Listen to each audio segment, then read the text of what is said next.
آج کے اس آل انڈیا میمن جماعت فیڈریشن کے سالانہ اجلاس AGM میں موجود اس تنظیم کے صدر اقبال بھائی یہاں پہ موجود ہے، صبح سے موجود. میں تو 3:30 بجے آ کے واپس گیا. میں نے سمجھا کہ میں ہی پہلے آیا ہوں، لیکن نظام بھائی ہم سے بھی پہلے سے موجود ہے. اسٹیج پہ موجود تمام ذمہ داران اور الگ الگ جو سبسڈری جماعتیں ہیں ان کے جو صدر حضرات اور دوسرے ذمہ داران یہاں موجود ہیں. جب میں یہاں آیا اور میں نے پوچھا کہ یہ پروگرام کس حوالے سے ہے تو مجھے اقبال صاحب نے بریف کیا کہ یہ سالانہ اجلاس AGM ہے.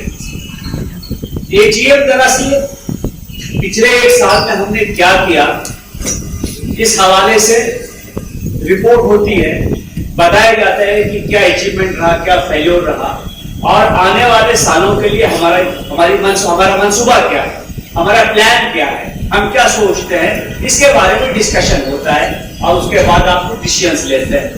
اس حوالے سے پروگرام AGM کا ہوتا ہے. سوال اس بات کا ہے کہ ہم AGM اس تنظیم کا کیوں کر رہے ہیں، ہم نے جماعت بنائی کیوں؟ کیا ہم لوگ خوشحال نہیں تھے، اپنا کام دھندا نہیں چل رہا تھا، اپنا سوشل لائف نہیں تھا؟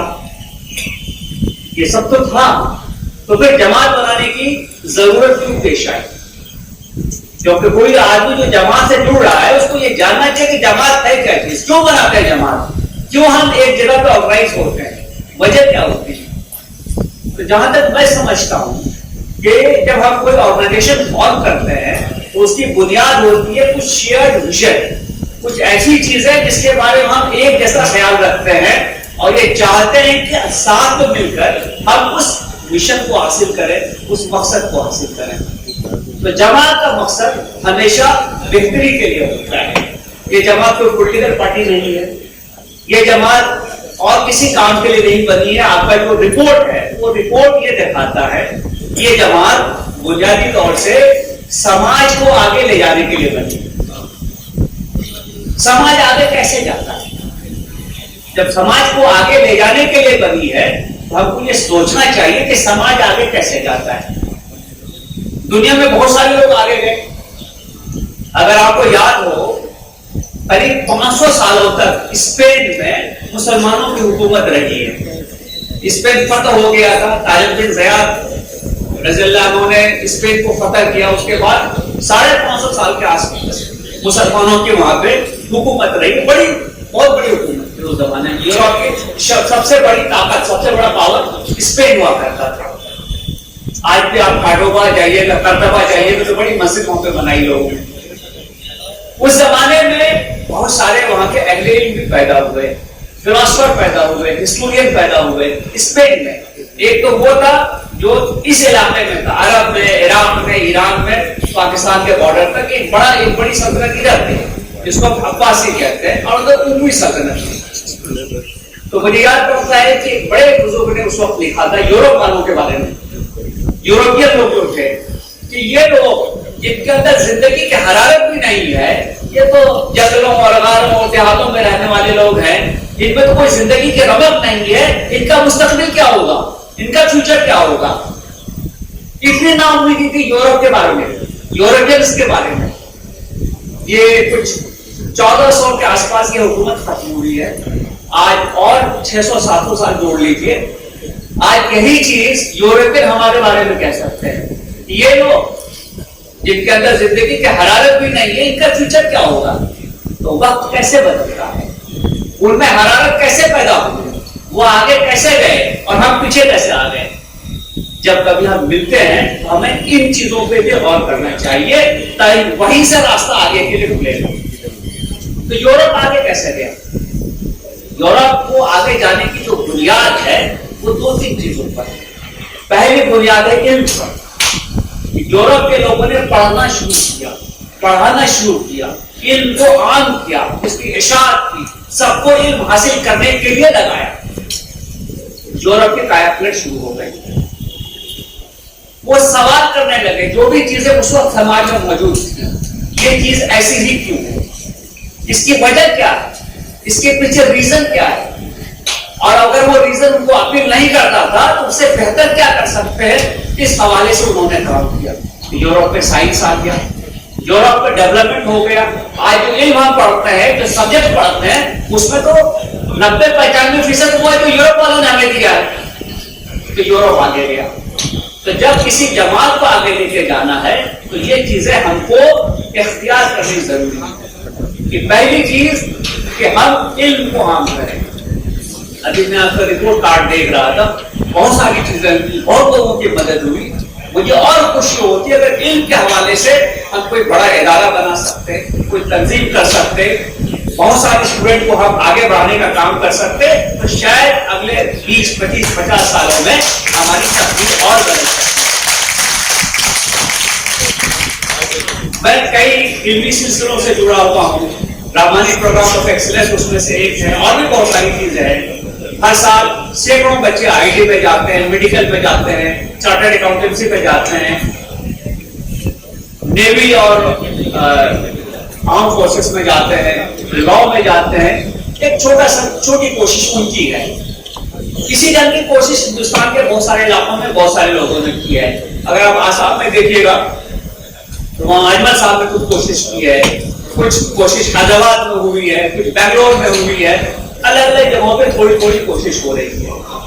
آپ کی جو صلاحیت ہے، آپ کی جو طاقت ہے، آپ کے جو ریسورسز ہیں، اور آپ کا جو علاقہ ہے، بچپن سے ادھر ہی مجھے کچھ نہیں دکھ رہا ہے. نہ بامبے میں دکھ رہا ہے کچھ، نہ گجرات میں بہت کچھ دکھ رہا ہے، نہ آپ رائے گڑھ چھتیس گڑھ رائے پور چھتیس گڑھ یہ جس علاقے میں دیکھ رہے ہیں. تو مجھے لگتا ہے کہ ہم کو اس بارے میں غور کرنا چاہیے، کوشش کرنی چاہیے. ایک اور چیز جو بہت ضروری ہے آگے بڑھنے کے لیے، وہ ہے اتحاد و اتفاق. آپ کو اگر اس کی مثال دیکھنی ہو تو ابھی میں یو ایس گیا ہوا تھا. جو جیوش کمیونٹی ہے وہاں پہ، جو یہودی جس کو ہم کہتے ہیں، یہودیوں کی جماعت ہوتی ہے. انہوں نے علم کو آگے بڑھانے کے لیے، صحت کو آگے بڑھانے کے لیے، ویلفیئر کو آگے بڑھانے کے لیے کتنی کوششیں کی. جو لوگ ٹیلنٹ رکھتے ہیں، صلاحیت مند ہیں، ان کو پروموٹ کرنے کے لیے. آپ کو معلوم ہے جو ہم فیس بک پہ ہم سب کا اکاؤنٹ ہے، فیس بک کے جو فاؤنڈر ہیں وہ ہے مارک زکربرگ. مارک زکربرگ بھی جیو ہے، یہودی ہیں، اسٹوڈنٹ ہے. جب انہوں نے یہ ٹیکنیک ڈیولپ کیا، ایک کنسپٹ ڈیولپ کیا، یہ کنسپٹ ڈیولپ ہو گیا، لیکن اس کو پریکٹیکل کرنے کے لیے بڑی فنڈنگ کی ضرورت تھی. وہ فنڈنگ کس نے کیا؟ کمیونٹی نے کیا. اور آج کا دن ہے کہ مارک زکربرگ دنیا کے اگر پہلے 10 ریچسٹ لوگوں میں دیکھیے گا تو ان کا نام آئے گا. بڑی بات ان کا امیر ہونا نہیں ہے، بڑی بات یہ ہے کہ مارک زکربرگ نے اپنے دولت کا کتنا حصہ ڈونیٹ کیا ہے، وہ بلینس میں ہے. وہ ایک مثال ہے کہ مجھے کمیونٹی نے سپورٹ کیا، میں نے دوسروں لوگوں کو سپورٹ کرنے کے لیے کیا کوشش کی ہے، میں نے اپنے پیسوں کا کتنا بڑا حصہ لوگوں کے ڈیولپمنٹ میں لگایا ہے. ایسا نہیں کہ مارک زکربرگ غریب ہو گئے. آج بھی ان کی جو نیٹ ایسٹ ہے وہ کافی کچھ ہے. آدمی کی ضروریات بہت محدود ہوتی ہیں، بہت زیادہ پیسہ اس کے لیے نہیں لگتا ہے، لیکن آپ نے جیسے 25, 50, 100, 200, 500 لوگوں کو پیدا کرنے کے لیے ریسورسز لگتے ہیں. تو مجھے لگتا ہے کہ سارے ذمہ دار یہاں موجود ہیں، انہوں نے بھی یہ کوشش کرنی چاہیے. اور ایک بہت امپورٹنٹ چیز یہ ہے جو بھی لیڈرشپ کے پوزیشن پہ ہے، اور آئی میں یہاں سارے پوسٹر دیکھ رہا ہوں، مجھے وہ دیکھ کے خوشی ہوئی. لیڈرشپ اپنی دکان چلانے کا نام نہیں ہے. اگر میں اپنی فوٹو لگاؤں، میں اپنا نام آگے کروں تو 4 آدمی آ کے مجھے ضرور کہیں گے کہ میرا نام کیوں نہیں ہے، میری فوٹو کیوں نہیں ہے. لیڈرشپ تب ہوتی ہے سوسائٹی میں جب ہم مقصد کو بڑا کرتے ہیں اور اپنے آپ کو چھوٹا کرتے ہیں. مقصد بڑا. اقبال بھائی کوئی فوٹو نظر نہیں آئی، مجھے اس بات سے خوشی ہے کہ یہ مقصد بڑا ہے. جس مقصد کے لیے آپ یہاں جمع ہوئے وہ بڑا ہے. آدمی چھوٹا ہے، آدمی آتے جاتے رہتا ہے. مقصد ہمیشہ نظروں کے سامنے رہنے چاہیے. لیڈرشپ بدل سکتی ہے، مقصد نہیں بدلتا. تو اگر آپ کو آگے جانا ہے تو آپ کو اس چیز کو اپنانا پڑے گا، اتفاق رکھنا پڑے گا، اتحاد رکھنا پڑے گا. انسانوں کے درمیان ڈفرینس آف اوپینین ہوں گے، ہم ہر چیز پہ ایک دوسرے سے ایگری نہیں کریں گے، لیکن ایک سیویلائز سوسائٹی میں ہم اپنے ڈفرینسز کو کیسے ریزالو کرتے ہیں، لوگوں کو ساتھ لے کے کیسے چلتے ہیں، اس کی مثال ہم کو قائم کرنی پڑے گی. ابھی یہاں سے جو تقریر ہوئی اس میں یہ بتایا گیا کہ اقبال صاحب 24/7 لوگوں کے لیے اویلیبل اور ایکسیسیبل ہے. یہ ایک اچھی لیڈرشپ کی پہچان ہے کہ آپ لوگوں کے لیے دستیاب ہیں, اویلیبل ہیں, ان کی بات سنتے ہیں, ان کے لیے کوشش کرتے ہیں. ایسی ہی چیزیں ہم کو ہر علاقے میں پیدا کرنی پڑیں گی, جو کہ دنیا چھوٹی سی جگہوں پہ سمٹتی جا رہی ہے. میں بھی آپ کے چیپٹرز دیکھ رہا تھا, یو ایس میں آپ کے چیپٹرز ہیں, یورپ میں ہیں, افریقہ کے کئی ایسے ملک جن کے بارے میں بہت سارے لوگ نہیں جانتے ہیں, ملاوی ہے, تنزانیہ ہے, وہاں پہ آپ کا چیپٹر ہے. ساؤتھ افریقہ میں تو مشہور ہے. اس کے علاوہ GCC میں آپ کا بہت سارے چیپٹر ہے, بہت ساری جگہوں پہ ہے. تو ان تمام چیپٹرز کو انڈیپینڈنٹلی بھی ایسا کام کرنا پڑے گا کہ جس سے کہ جو مقصد ہے جماعت کا وہ حاصل ہو, اور کہیں پہ اگر ریسورسز بچ رہے ہوں تو وہ ریسورسز شفٹ کرنے پڑیں گے اس طرف جہاں ریسورسز کی زیادہ ضرورت ہے. جو ملک غریب ہے, جو سوسائٹی کمزور ہے, وہ لوگ تو اچھا کر گئے, انہوں نے بہت سارا پیسہ کما لیا, شاید وہاں پہ کچھ سرپلس ہو تو ان کو اس علاقے میں ریسورس شفٹ کرنا پڑے گا. اور ایک چیز ہمیشہ یاد رکھیے کہ ہندوستان میں بہت ساری کمیونٹیز ہیں, بہت سارے لوگ ہیں. ہم کو آئیڈینٹیفیکیشن اس لیے رکھتے ہیں کہ ہم سماج میں ایک دوسرے سے انٹریکٹ کیسے کریں, رشتہ کیسے قائم کریں, ایک دوسرے کے ساتھ تعلقات کیسے بنائیں. لیکن سماج تب مضبوط ہوتا ہے جب آپ سب لوگوں کے ساتھ مل کے رہتے ہیں. آپ کی آئیڈینٹی صرف جماعت کی نہیں ہوگی, آپ کی آئیڈینٹی ہندوستان کے شہری کے حساب سے ہوگی, آپ کی آئیڈینٹی ایک ذمہ دار شخص کے حساب سے ہوگی. اور آپ کے مذہب میں بھی بہت ساری کمیونٹیز ہیں, جیسے ہر مذہب میں کمیونٹیز ہیں, ان کے ساتھ آپ کا ایک اچھا ریلیشن, ایک اچھا برتاؤ, ایک ایسا سپورٹ کا سسٹم, یہ اگر آپ رکھیے گا تو آپ کو اوروں سے بھی مدد ملے گی. ہر وقت ہر چیز آپ نہیں کر پائیے گا. اسی لیے ہم کو کوشش یہ کرنا ہے کہ نہ صرف ہم اپنے جماعت کو بہتر کریں, بلکہ جس سماج میں ہم رہتے ہیں, جس محلے میں ہم رہتے ہیں, جس ملک میں ہم رہتے ہیں, یا جس صوبے میں ہم رہتے ہیں, ہم اس کو بھی بہتر کریں. تبھی جا کر لوگوں کی رائے ہمارے بارے میں بہتر ہوگی, تبھی جا کر ہم کو لوگوں سے پیار ملے گا. اور ہمارے جو مقصد ہے وہ صرف ہمارے کوشش سے حاصل نہیں ہوتے ہیں. ہم کو حکومت کے پاس جانا پڑتا ہے, ہم کو ایڈمنسٹریشن کے پاس جانا پڑتا ہے. وہاں پہ ہو سکتا ہے کہ آپ کے جماعت کے لوگ نہیں ہوں, وہ آپ کا کام کیوں کریں گے؟ وہ آپ کا کام اس لیے کریں گے, ایک آپ کا کام صحیح ہے, اور دوسرا آپ کا رویہ صحیح ہے. رویے پہ بھی دھیان دینا بہت زیادہ ضروری ہے. کہ میں جو بھی بات کر رہا ہوں تو میرے ذہن میں بات ہے وہ گفتگو کر رہا ہوں. میں یہاں کوئی سیاسی گفتگو نہیں کرتا, میں ڈپلومیٹک گفتگو کرتا ہوں. اگر کسی چیز کو میرے نظروں میں ایسا لگتا ہے کہ بدلنا چاہیے تو میں وہ بات آپ کے سامنے رکھوں گا, کیونکہ سچ کہنا حوصلے کا کام ہے, اور اس سے زیادہ حوصلہ سچ سننے کے لیے چاہیے. آج کا دور ایسا ہو گیا ہے کہ چاپلوسی ہی چلتی ہے, اسی کی دکانداری زیادہ چل رہی ہے, سچ کی دکانداری گھٹتی جا رہی ہے. لیکن سچ کہے اور سچ سننے بنا ہم کبھی آگے نہیں جا سکتے. اسی لیے ہم اپنی گواہی دینے والے ہیں. ہم کو ہماری کتاب قرآن مجید میں بتایا گیا نا کہ تم حق کی گواہی دو گے, چاہے ظالم حکمران کے خلاف کیوں نہ ہو, اس کے سامنے کیوں نہ ہو, کسی دن ایسے موقع پہ ہو جب تم کو خود خطرہ ہو, لیکن تم بات سچ کرو گے. تو دوستو 2022 میں جب ہم احتساب کریں گے, اپنا انٹروسپیکشن کریں گے, اپنے کاموں کو دیکھیں گے, ہم کو نہ صرف یہ دیکھنا چاہیے کہ ہم نے کیا حاصل کیا, بلکہ ہم کو اپنے کمیوں پہ غور کرنا چاہیے, اپنی کمزوریوں پہ بھی دھیان دینا چاہیے, اور ان کمیوں کو, ان کمزوریوں کو ہم کیسے دور کریں اس کے لیے کوشش کرنی چاہیے. مجھے لگتا ہے کہ AGM میں اگر ہم لوگوں نے ان چیزوں پہ توجہ دے دی تو اس کا جو صحیح مقصد ہے وہ حاصل ہوگا. اور جس طرح US میں جیوش کمیونٹی ایک ممتاز کمیونٹی کے طور پہ ابھری ہے, جس کے بارے میں لوگ یہ کہتے ہیں کہ لوگوں کی مدد کرتے ہیں, یہ ایجوکیشن کو بڑھاتے ہیں, انٹرپرینورشپ جس کے پاس ہے, ٹیلنٹ جس کے پاس ہے اس کو بڑھاتے ہیں. اور میں جو ہاسپٹل گیا ہوا تھا, بوسٹن میں کوشر فوڈ, جو جیوش ریلیجیس فوڈ ہوتا ہے, ان کے مریضوں کے لیے وہ کھانے کا بھی انتظام کرتے ہیں, ان کے رہنے کا انتظام بھی کرتے ہیں, ریلیٹو کوئی آئے اس کے لیے بھی انتظام کرتے ہیں. اس حد تک انہوں نے انتظام کر رکھا ہے. اسکولس میں وہ جاتے ہیں, وہاں پہ کوشش کرتے ہیں کہ بچوں کو مدد مل سکے, بچوں کی جو پرابلم ہے وہ دور ہو سکے. تو یہ اس ڈھنگ سے انٹیگریٹ کیا اس افراد کو اس سوسائٹی میں جہاں ان کی تعداد 1% بھی نہیں ہے, لیکن ان کی عزت جا کر دیکھیے. تو یہ شاید مجھے لگتا ہے کہ ہمارے سامنے ایک مثال ہے, ایک رول ماڈل ہے.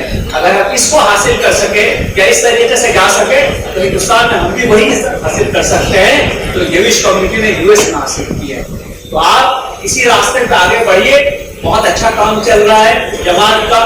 جو کام یہ کر رہے ہیں وہ لوگوں کی مدد کا کام ہے. یاد رکھیے کہ پرانے زمانے میں جب ہم مہندی پیستے تھے نا تو پتے ہوتے تھے مہندی کے, تو پتا جو پیستا تھا, یہ جو عورت پیستی تھی اس کو مہندی لگانے کی ضرورت نہیں پڑتی تھی, اس کے ہاتھ میں رنگ اپنے آپ آتا تھا. تو نیکی کا کام کریں گے, خیر کا کام کریں گے, اچھائی کا کام کریں گے تو آپ کا خیر, آپ کی نیکی, آپ کی اچھائی آٹومیٹکلی آتی جائے گی. اسی امید سے انشاءاللہ یہ کاروبار اور آگے بڑھے گا. آپ کو اس تنظیم کو اور مضبوط کیجیے گا. ابھی جو سب ہیں ان کو اور ان کے بعد بھی جو لوگ آئیں گے ان کے ہاتھ کو آپ مضبوط کیجیے گا, اور جو آپ خیر خائی کا, فلاح کا, رفاعیات کا کام کر رہے ہیں اس کام کو اور آگے بڑھائیے گا. اس کے لیے میں آپ کو مبارکباد دیتا ہوں, اللہ سے یہی دعا کرتا ہوں کہ اللہ آپ کو آپ کے اس مشن میں کامیاب کرے. شکریہ, مہربانی. رائن صاحب سے ریکویسٹ کرتا ہوں کہ جہاں کر اپنی بات رکھیں. میں اپنا ٹائم بھی خالد قیصر صاحب کو ہی دوں گا, کیونکہ واقعی ان کو سننے جیسی چیز ہے. کیونکہ وہ صرف ایک پولیس ادھیکاری نہیں, انہوں نے اپنے اس ممبئی کے ٹرن اوور میں 3 بڑے کام کیے. انہوں نے ایک تو ادب کا کام کیا جو مشاعروں کے معیار کو اٹھا کے اسٹینڈرڈ پر لا دیا. پہلے لوگ ایسے بھیڑ سے ادھر ادھر بھاگتے رہے. انہوں نے ایجوکیشن پر کام شروع کیا, اور پولیس ادھیکاری رہتے غریب بچوں کے بکس کا, ان کی کتابوں کا سارا بندوبست کرنے کا کام شروع کیا. یہ کسی پولیس ادھیکاری کا کام نہیں, لیکن اس کے باوجود بھی سماج کے کسی بھی جگہ پر آپ انہیں, خاص کر کے مسلم سماج کے کسی بھی جگہ پر آپ اویئرنیس کے لیے خالد قیصر صاحب کو ضرور دیں. میں اپنی بات 2-3 منٹ میں ختم کر دوں گا. آج کی تقریر میں جو سب سے پہلے تقریر اقبال صاحب نے کیا, بڑی مایوسی کے ساتھ آج میں اپنے لوگوں کو فیس کرنا پڑا. یقیناً وہ غلطی بھی آپ کے کمیونٹی کی ہے. غلطی اس لیے آپ کی کمیونٹی کی ہے کہ جب آپ الیکٹرل رول کی پالیٹکس میں آپ کا آدمی نہیں ہوگا تب تک آپ کو یہی سزا ملے گی. اس لیے آپ کو کوشش کرنا چاہیے کہ آپ کے آبا و اجداد نے اس میمن کمیونٹی کے کئی ایم ایل ایز پیدا کیے, ایم پی پیدا کیے, اور ان 10 سالوں میں ایسی کیا بات ہوئی کہ آپ کی کمیونٹی کا ریپرزنٹیشن